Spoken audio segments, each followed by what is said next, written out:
Colbert has no talent. I mean, I could take anybody here. I could go outside in the beautiful streets and pick up a couple of people that do just as well or better. They get higher ratings than he did. My mustache comes to you with a heavy heart because while I was on vacation, my parent corporation, Paramount, paid Donald Trump a $16 million settlement over his... 1 second, Stephen Colbert was tossing out light, easy jokes like it was any normal night. And the next, he flipped a switch and delivered a scorching comedic assault on Donald Trump that felt so fierce it almost needed a warning label. We are unpacking every unforgettable beat, from the jaw-dropping punchlines to the moments when the crowd completely lost control. This was late-night comedy operating at full power, and it is hard to remember a time Trump has been put under a spotlight quite like this. Let's dive straight into it. September 2nd, but not the second video. Will you release video of that strike so that the American people can see for themselves what happened? I don't know what they have, but whatever they have, we'd certainly release. No problem. No problem, except for one problem. Yesterday, President Cranky Pants changed that to... Colbert stepped onto that stage with the kind of grin that said he had just remembered sarcasm has no speed limit. Without easing in, he fired off the first joke like a starter pistol, launching into a non-stop barrage that hit with the force of a comedic earthquake. The tone was set instantly, and you could feel that something bigger than a typical monologue was about to unfold. You sound in a pretty good mood. I hope you all had a fun weekend, but there is no way you had more fun than Donald Trump, because he is that girl from your office who celebrates her birthday month, and it's going to be 4. Quick timeout, because if you were enjoying this breakdown, make sure you subscribe and stick around since even wilder moments are ahead. Now back to the action. The audience barely had a second to inhale before realizing they were witnessing a pro at work, carefully shaping every line and directing it squarely at Trump, a figure who seems to generate fresh material for late-night hosts faster than anyone can keep up. With releasing the full video of that strike on September 2nd off the coast of Venezuela, Secretary Hegseth now says... You said that. I didn't say that. I didn't say that. You said that. You're the one who said that. I'm not the president. Colbert did not test the waters or warm up the room. He stormed into the monologue like someone who had been handed the keys to a vault packed with punchlines.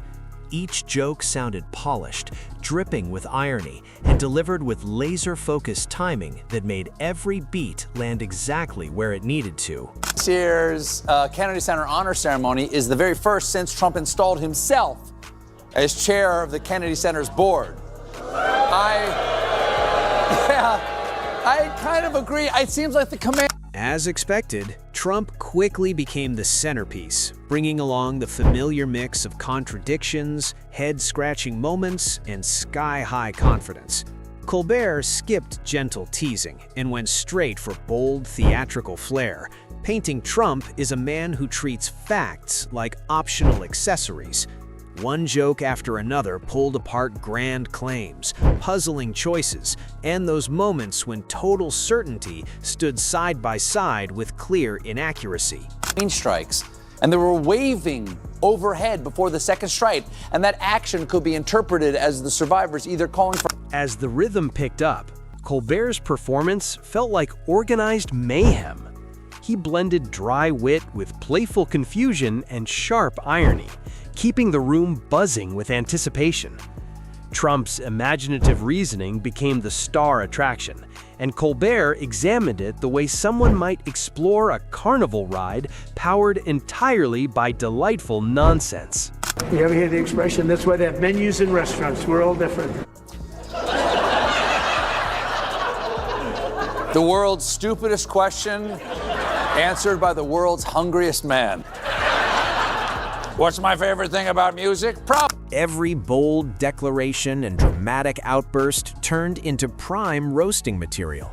Colbert described Trump's reactions as if they were scenes from an overly dramatic daytime soap, amplifying each twist just enough to make it hilarious.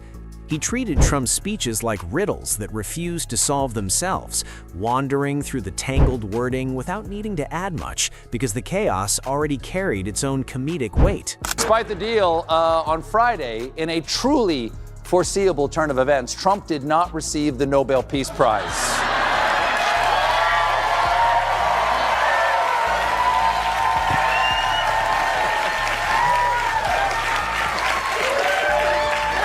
How dare you! Then he zeroed in on Trump's habit of praising himself, presenting it as a renewable energy source that never runs dry. Every boast sparked another wave of laughter, especially when placed next to reality. Colbert moved through Trump's public feuds and online flare-ups, capturing their restless intensity, then displayed his contradictions like artifacts in a gallery, turning unpredictability into the running gag that tied everything together. Paragon of peace.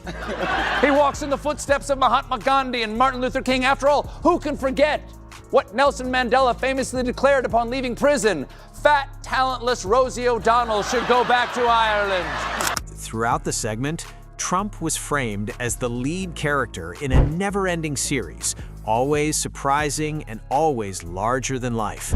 The roast never felt bitter, just carefully engineered satire delivered with expert control. By the time the segment wrapped, the audience erupted, and Colbert had transformed Trump into the ultimate comedic centerpiece using precision and timing that made the moment feel instantly iconic.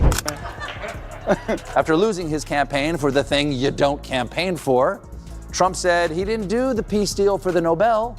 And the White House Communications Director Stephen Chung agreed, saying President Trump will continue making peace deals, ending wars and saving lives. He has the heart of a humanitarian. No, he has the... Just when it seemed to settle, the whirlwind picked up again as Colbert revisited Trump's public remarks, dissecting their winding structure with playful academic excitement. Each abrupt shift sounded like navigating a maze designed without a blueprint. He portrayed Trump's self-image as a towering statue of confidence, standing proudly in defiance of logic and modesty. We're in utter chaos and thousands without food benefits across America. Trump showed sensitive leadership and attended his second extravagant party at Mar-a-Lago in a week. Whenever Trump spoke with absolute assurance, Colbert shined a spotlight on the absurdity, likening it to someone explaining a complicated device without ever glancing at the manual. He poked fun at how effortlessly Trump could flip positions, like a weather report that changes by the hour, while insisting the forecast has been consistent all along. Trashed international efforts to do anything about global warming. If you don't get away from this green scam, your country is going to fail. And I'm really good at predicting things, you know? They actually said during the campaign they had a hat, the best-selling hat.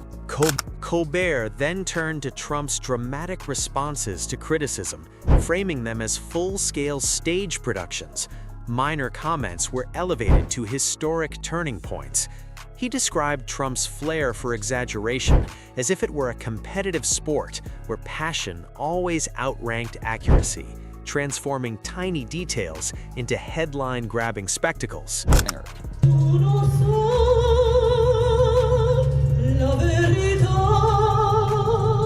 Okay.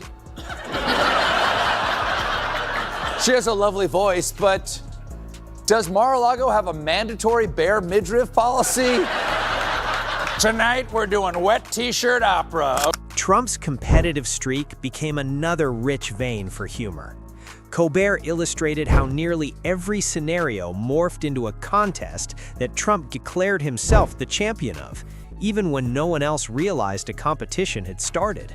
Each move felt both baffling and wildly entertaining at the same time. Don't say that in a braggadocious way, but it's true. I've been right about everything. Everything. I've been right about everything. I once thought I was wrong about being right about everything. Turns out I was wrong, right? The rallies offered even more material, which Colbert portrayed as oversized festivals where facts seemed flexible and speeches turned into grand legends. He joked that raising the volume somehow increased the truthfulness of a claim, fully embracing the theatrical storm that defined each event. On his flight over to Israel, Trump was asked by Fox News whether the ceasefire he brokered might help him in the afterlife. One standout moment was Colbert's take on how Trump handles bad headlines. He described it as a showdown between optimism and reality, with optimism always shouting the loudest. He also teased Trump's knack for igniting fresh controversies just as older ones cooled down, ensuring the spotlight never drifted too far away. Yet, because it won't actually air until later this month. But we do have, this is an actual transcript of some of Trump's actual opening monologue to the Kennedy Center audience. If there was one thread that connects all of these amazing artists together. Next, Colbert reimagined Trump's clashes with institutions as dramatic wrestling showdowns, where every disagreement had to conclude with a declared victory. He even turned Trump's speaking patterns into comedic gold, spotlighting the unexpected pauses and emphatic phrasing that make his delivery endlessly ripe for parody. Trump tried to help out some folks who'd been hurt by the tariffs. He announced a $12 billion bailout for American farmers.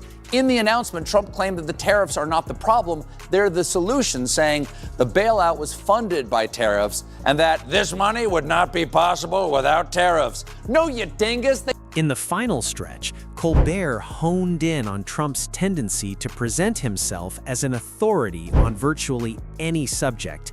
No matter the issue, Trump projected total command, handing Colbert an endless stream of material. Through it all, Colbert operated like a master craftsman, shaping every unpredictable trait into sharp, perfectly timed humor that left the audience completely satisfied as the night came to a close.